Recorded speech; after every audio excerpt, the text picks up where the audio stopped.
Okay. Hey, everybody, we're back with Off the Highway, and I'm with Lisa Sharon Harper today. She is the Director of Mobilizing for Sojourners. She is also the author of a great new book called Forgive Us Confessions of a Compromised Faith.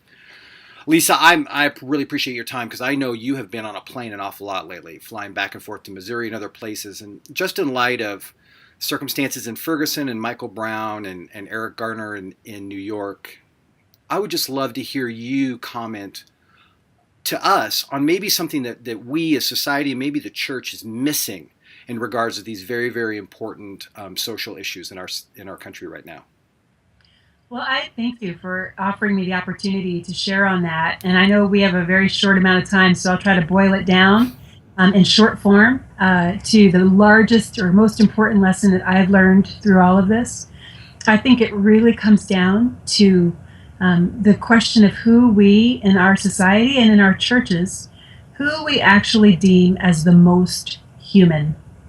And the reason why I say that, so I'm just like right between the eyes, this is actually really what I have come to understand is that, there was, I think in American society, there was embedded a belief that, and this is like back in the 1500s, 1600s, there was something going on in the scientific world where they were looking at the evolution of humanity, and they had scientific theories that at the top of the hierarchy of humanity was white men, and at the bottom of the hierarchy of humanity was black men, and then everybody else, kind of was gradations of humanity from therein, and that was literally the way that they were categorizing the taxonomy of humanity. You can read it.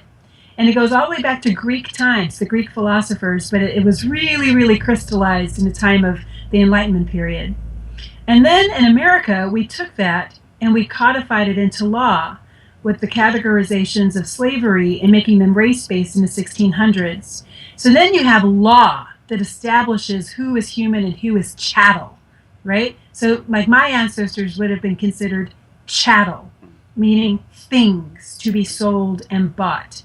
And then you have 256 years of that.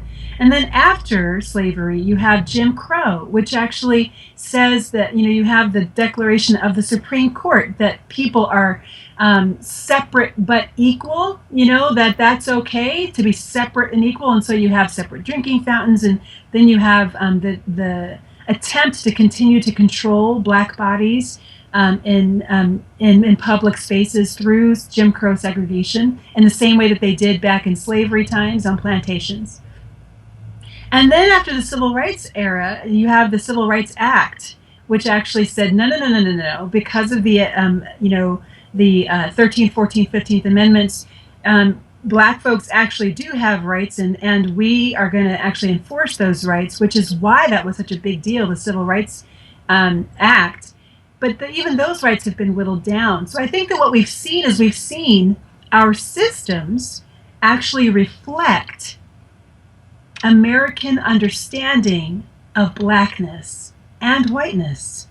In that, when you put rates of incarceration, rates of police encounters, rates of deaths by police up next to each other, and you look at the rates of incarceration for white men versus black men, it's like astronomically different. Black men are far more likely to have all different encounters with the police and the justice system, in part because of the way that we have tried to control and the way that we've seen black bodies, black people, since not really the very beginning, but since the early years of the colonies, which turned into the United States. So when you have that mental model of blackness that was formed over hundreds of years of black people walking around in chains and being sold as if they were pitchforks or wheelbarrows, and you have that, and then you have black bodies swinging from trees like strange fruit, as Billie Holiday sang. And then you have black bodies being rounded up because of drug enforcement laws that lowered the bar of criminality, and now you have millions of black men in prison for things that just 3 decades ago were not considered crimes. You begin to understand or see black people as inherently criminal. Well, what that does to us theologically is it actually puts black people on a lesser scale than white people, who we actually have come to understand whiteness or white people in terms of being able to exercise full dominion, which in the text, in the biblical text, is part and parcel of what it means to be made in the image of God. But for black people, we do not expect them, nor do we actually even want them to exercise full dominion. And the reason I say that is because the pushback with the Obama presidency. And so, because we don't expect them to do that, we have to control them because they're not really capable of leading, which is really what dominion is really all about. So, when we ask ourselves, who do we believe is really called to lead? I think we have to be honest with ourselves. And the mental model of leadership in America is white men. And that really theologically translates into a mental model of humanity. Because in Scripture, humans are called to lead. Lisa, I'm so glad I asked you that question. Thank you for those thoughts. Everybody, that's Lisa Sharon Harper, author of a new book, Forgive Us, Confessions of a Compromised Faith. Thank you, Lisa. Thank you.